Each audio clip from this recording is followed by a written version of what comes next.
Good morning, everybody. I'm Charting Man Dan with the Chart Guys. In this video, we're going to check in on longer-term time frames as we get ready for the start of 2024. And then at about 9 a.m., I'm going to switch over a little bit before 9 a.m., switch over to Chart Guys members live stream to get ready for today's action and short-term insight into this week. But first things first, we've got Jungle Funk Joey doing his fourth webinar today, 5 p.m. Eastern. That's going to be public on our YouTube channel. And honestly, this is a series now at this point where, the information that's in these 4 streams, which is going to be, 5 hours of content, could easily be extrapolated into a multiple $100 course. It's the information is that useful. So I cannot stress enough going through from the first one to today's the 4th one and going through it multiple times even, because again, that's pretty much, if you could condense down everything that we've learned over the last 6, 8, whatever years, this is what we would put together and put forth as information. So I'm posting that link now in the comments of the live stream. And once this is recorded, it will be in the comments of the recorded video as well. Definitely check that out. All right, so first let's do a little bit of recap real quick. So longer term time frames. Before the 2022 bear market, the longest term time frame that I would look at would be the monthly, and that was it. And then the bear market happened, and I started playing around with even longer term time frames. The 4-month time frame is what helped us find the bottom of the 2022 bear market and switch to the bulls. If you've been following along for that long, we were looking at this 4-month testing the EMA 12 support, and then it was a 2-week inverse head and shoulders that we were watching. And once that confirmed, that shifted everything in terms of the bottom being in and then, bullish lean all through the summer. From that point, that solidified to me, okay, it's worth paying attention to the longer term time frames. From now, I've shifted that from the 4-month chart to the 3-month chart. Why did I change? It's not a huge difference. I just like a little bit more detailed information, and breaking up the year into quarters is a little bit better than breaking it up into thirds, in my opinion. So I'm on the 3-month time frame now as a key focus, pretty much the monthly and the 3-month. To continue going through, again, a bit of the review, we then had the first confirmed daily downtrend in over 3 months after the summer, and the first loss of the uptrend. The first loss of the uptrend in over 3 months, that marked the top. Things shifted. And from that point, we then zoomed out to the weekly and said, if the bulls hold weekly EMA 12, there's no red flags. Okay, we lost it. Now we've got space for the weekly lower high. And then we confirmed the weekly downtrend. And so now going to the monthly perspective for SPY, we're losing monthly EMA 12. So what does that mean? We're creating space for a monthly lower high to be the result of the next bounce. It's possible we see a year-end rally, a Santa rally, whatever you want to call it. If that happens, we can go up 6, 8, 10% in SPY and still form a monthly lower high. So when you have time frames that are all aligned in one direction, it's a nice, clear trending market, and trading and investing is a lot easier. It's when you start to shift these time frames that things get more tricky. And again, I just go back to 2 weeks ago. We started the week 2 weeks ago in a monthly uptrend, a weekly downtrend, a daily uptrend, an hourly downtrend. That's when it's a lot more tricky to be trading because you don't have the just straight up trends for control. So if the bears are going to continue to prove to us that they are gaining control, they will have to confirm a monthly downtrend. We have a weekly downtrend, a daily downtrend in the stock market right now, but we don't have a monthly downtrend. And so the next information that I'm going to be looking for is when we bounce on the monthly time frame from here, and making note that the Nasdaq is much stronger than the S&P 500. If we just look at retracement size from the 2022 low, SPY has given back about 44% of that move up. And if we look at the Nasdaq, it's given back much less than that. It's given back about 36% retracement. But that's the next thing that the bears need to prove.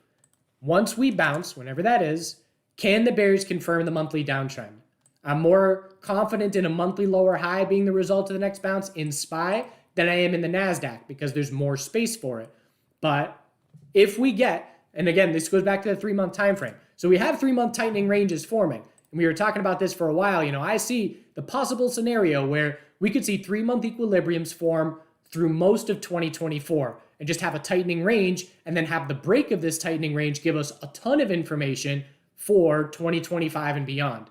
But if we're going to keep pulling back here, so again, just viewing this as the low, the all-time high, the higher low, the big move up, but rejected from resistance, and now the 3-month consolidation is underway.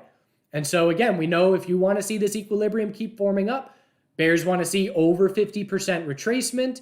And so if this is going to keep tightening up, in my opinion, we do need to see that monthly downtrend confirm. If I'm a bear, that's the next thing that I want to see. And if we go to the Nasdaq, again, same thing, 3-month lower high is set, and now we're going to be watching for a 3-month higher low. Keep in mind when you're talking 3-month time frames, and I say, the Nasdaq is looking for a 3-month higher low. That could be 4 months from now. We have to keep in mind that, this candle has 2 months left to close, and then the next candle is another 3 months, and then maybe we form a higher low after that. That's 5 months from now.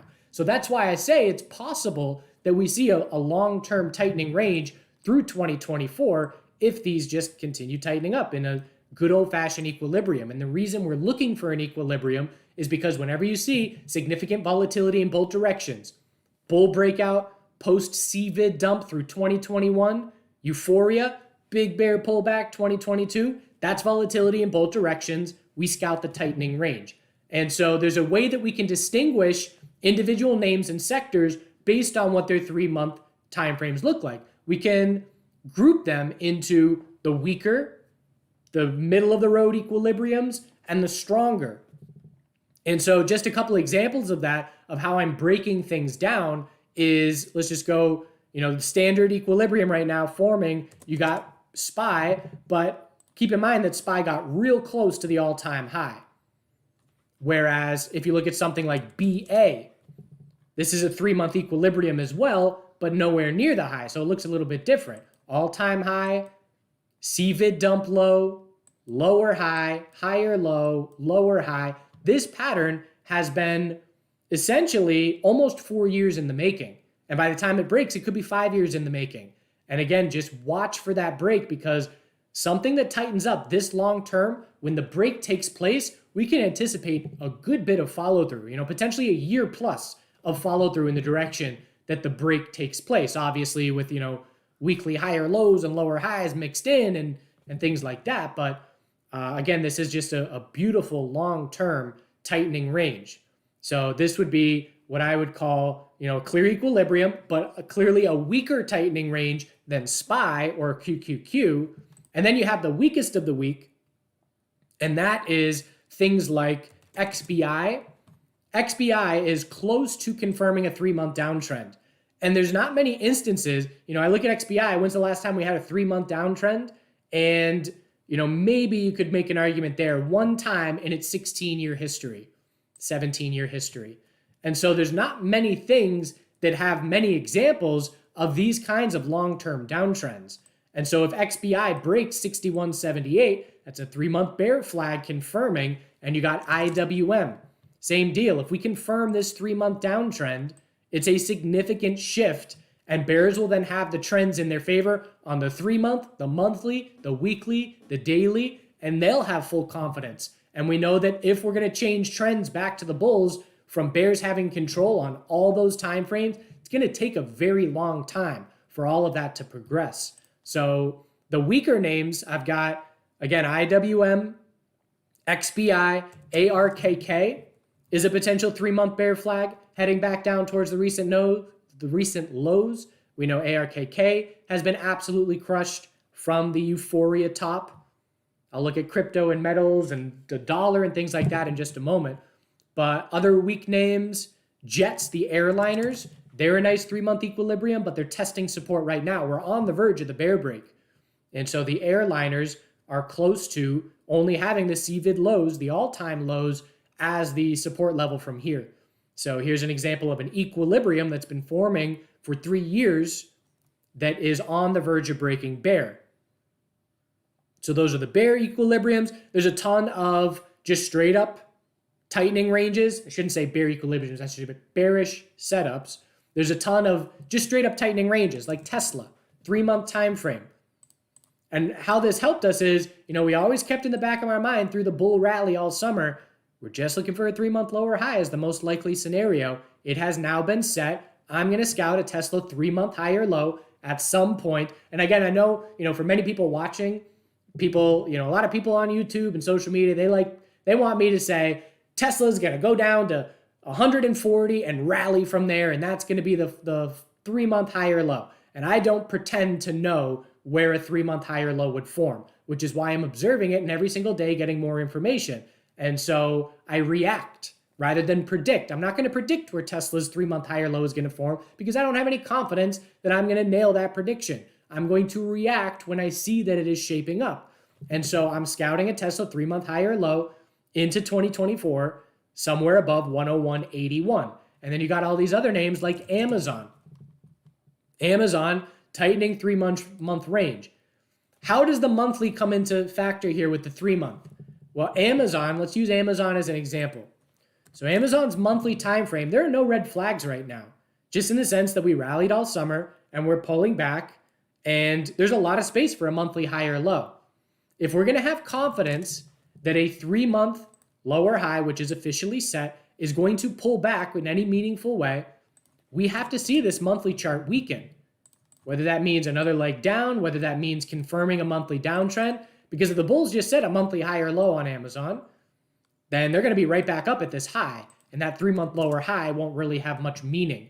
So for bears to have confidence in 3-month lower highs and further consolidation, the monthly charts need to weaken and confirm monthly downtrends eventually. And again, that might take 2-3 months from now for that to shape up. So Tesla tightening, 3-month range, Amazon, Netflix has a tightening 3-month range. Again, same thing. It's bullish earnings reactions for Amazon and Netflix are trying to have the 3-month lower high lack any follow through. And so what Netflix bears want to see is a failure to break the recent highs and confirm a monthly downtrend to fall back into this 3-month long-term tightening range and keep pulling back and keep tightening up.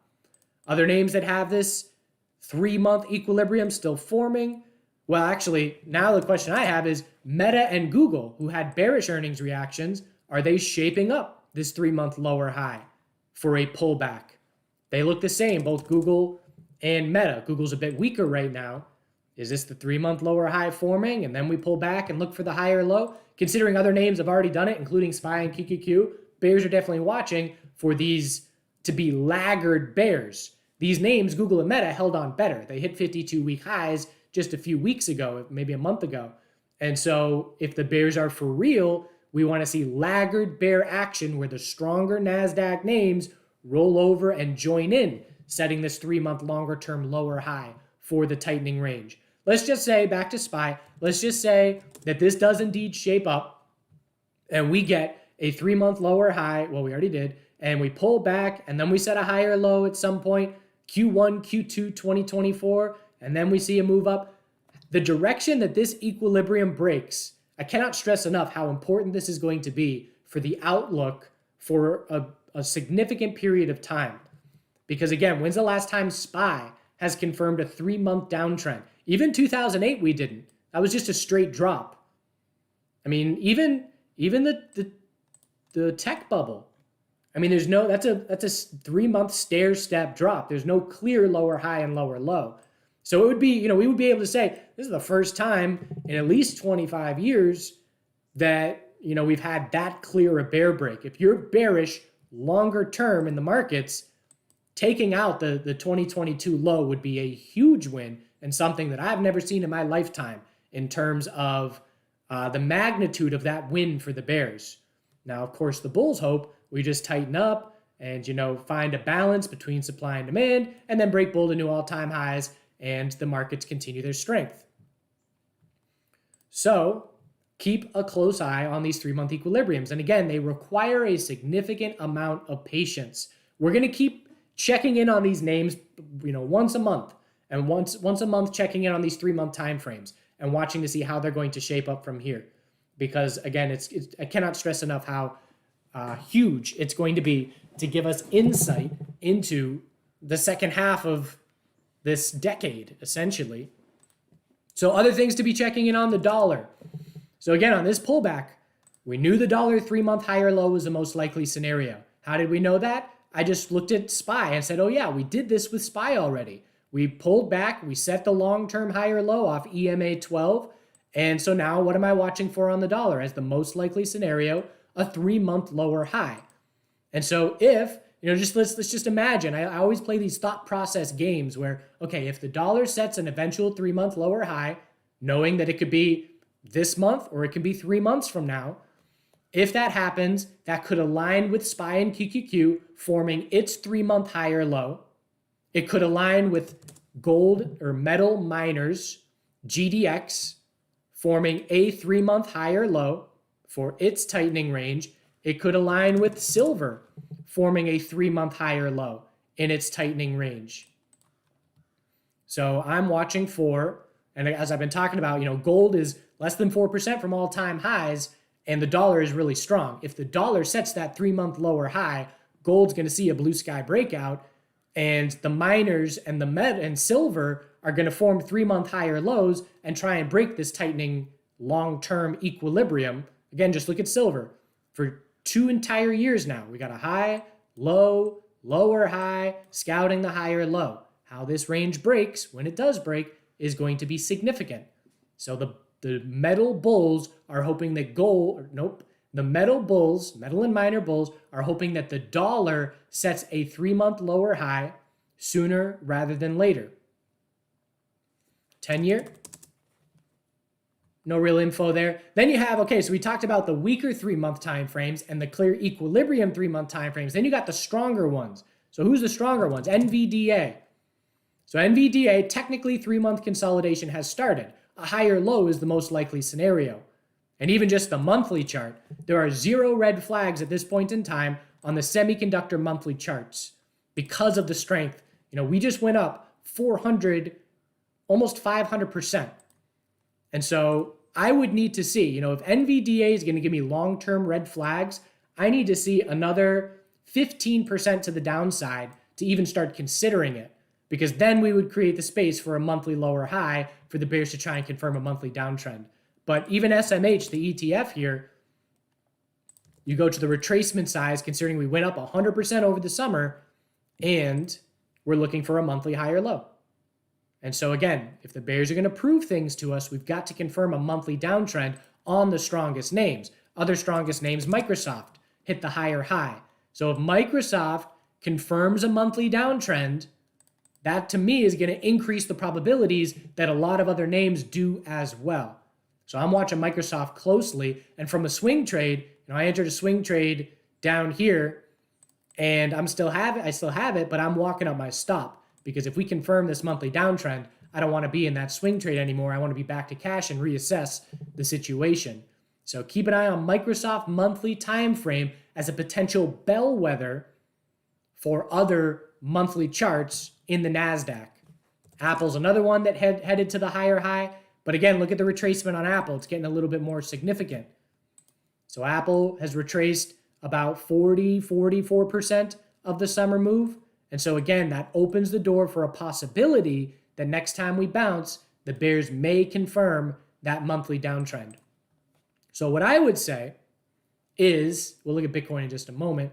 What I would say is, number one, be aware of the 3-month time frames, but keep reminding yourself they take a really long time to play out.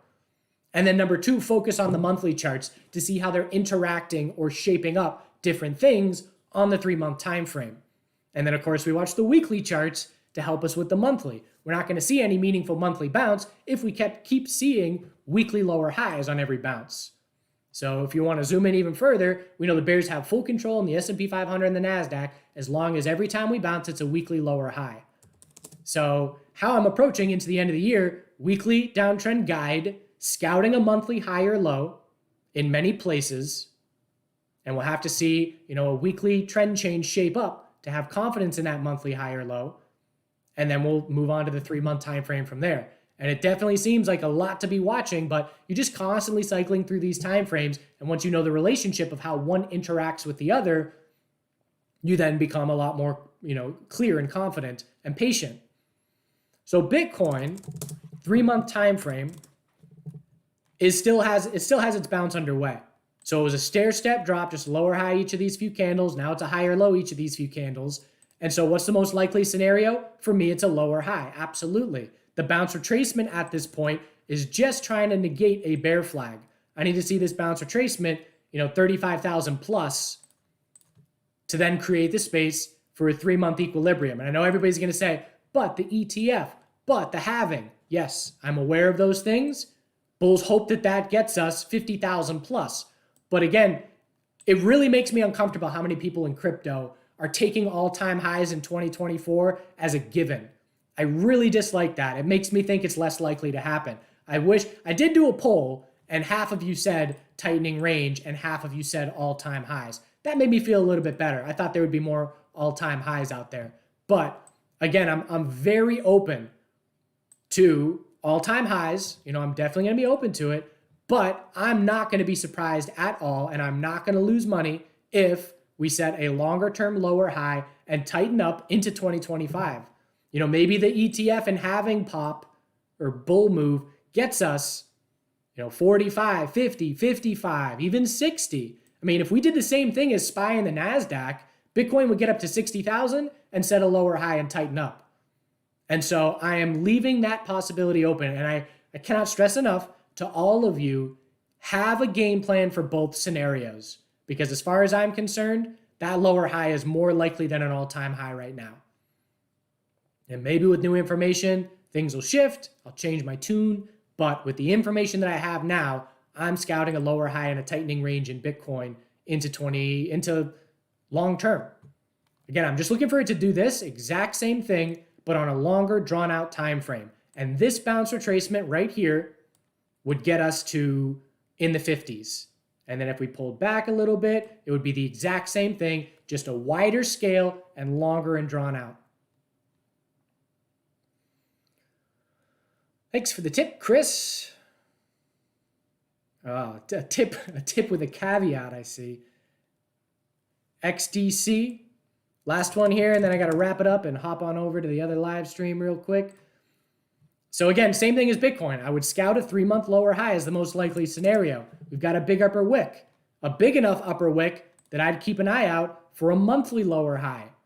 Next bounce. We're looking for a monthly higher low compared to 2.9, but we got a lot of space for a monthly lower high compared to 9.4. We can go up 50% and set a monthly lower high. The fact that we're not participating in the crypto move over the last couple of weeks is not an ideal sign. But again, monthly higher low is most likely. So here's a scenario. If we set the monthly higher low, set a lower high, and then confirm a monthly downtrend, that would be a long-term 3-month lower high being set. So again, just for a lot of crypto, just keep reminding yourself a longer-term lower high is the more likely scenario, unless we get massive volume pouring in. And this name certainly doesn't need a lot of dollar volume to see massive volume. But again, there's a lot of space for a monthly lower high with where we stand right now. All right, I got to switch over the stream, switch out some stuff here. I appreciate you all watching. Again, we'll do these check-ins every now and again, 3-month time frames. There's no rush. Every few weeks at a minimum, or I should say at a maximum, is what we want to be checking in. For now, weekly downtrends, scouting monthly higher lows in many names is where I stand on the S&P 500 Nasdaq, the NVDA chart, and a lot of other charts. So essentially the weekly is what I care about the most into the end of the year. Thanks again, everybody. Appreciate you all. Do good things. Have a great morning. See you Chart Guys members in just a minute. Check out Joey's stream, 5 p.m. Eastern. All right.